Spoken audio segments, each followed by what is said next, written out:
வணக்கம், welcome back to ஜாஸ் Tamil YouTuber. உங்களுக்கு ஆன்மீகம் சம்பந்தப்பட்ட தகவல்கள் பிடிக்கும்னா நம்ம சேனலை மறக்காம சப்ஸ்கிரைப் பண்ணிக்கோங்க. அப்படியே பக்கத்துல இருக்க பெல் பட்டனும் பிரஸ் பண்ணிக்கோங்க.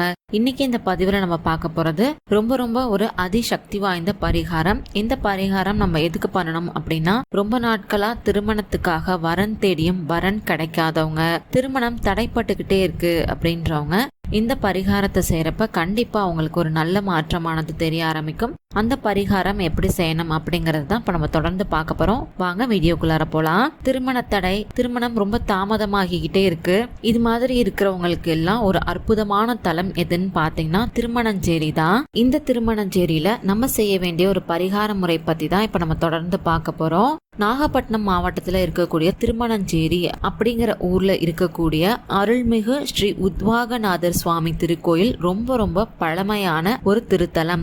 சக்தியாக பார்வதி தேவி பூமியில சிவபெருமான திருமணம் செய்ய விரும்பி தவம் இருந்தாங்க. திருமணஞ்சேரி அப்படிங்கிற இந்த தலத்துல சிவபெருமான திருமணம் செஞ்சதா கோவில் புராணங்கள்ல சொல்லியிருக்காங்க. திருமணஞ்சேரி கோவில்ல திருமணத்துக்காக பரிகாரம் செய்யறீங்க அப்படின்னா ஒரு சுப முகூர்த்த தினத்துல திருமணஞ்சேரி கோவிலுக்கு போங்க.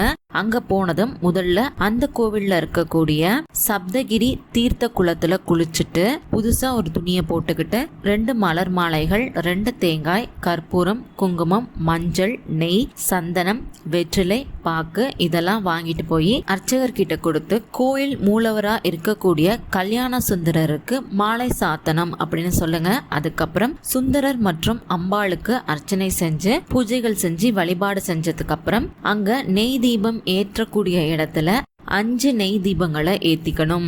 அதுக்கப்புறம் அங்க திருமண மேடையில கோவில் அர்ச்சகரால கொடுக்கப்படக்கூடிய எலுமிச்சம்பழத்துல உப்பு, சர்க்கரை இதெல்லாம் சேர்க்காம அதை அப்படியே தண்ணீர்ல கலந்து குடிக்கணும். அங்க இருக்கக்கூடிய தெய்வங்களுக்கு பூஜைகள்லாம் செஞ்சு தரக்கூடிய அந்த மலர் மாலைய பத்திரப்படுத்தி உங்க வீட்டுக்கு எடுத்துட்டு போங்க. வீட்டுக்கு போனதும் நீங்க தலைக்கு குளிச்சுட்டு அந்த மாலைய உங்க கழுத்துல போட்டுட்டு இறைவனை மனசார வேண்டிக்கோங்க.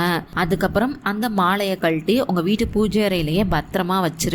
அதுக்கப்புறம் கோவில்ல பிரசாதமா கொடுக்கப்பட்ட விபூதி, குங்குமம் இதெல்லாம் தினமுமே உங்களுடைய நெற்றியில இறைவனை மனசார வேண்டிக்கிட்டு வச்சுக்கோங்க.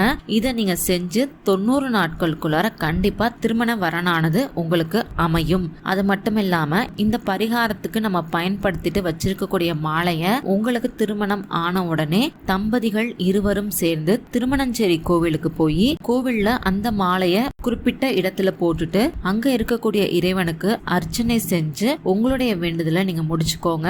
உங்களால எவ்வளவு காணிக்கை செலுத்த முடியுமோ அந்த காணிக்கையும் இதோட சேர்த்து நீங்க செலுத்திக்கோங்க.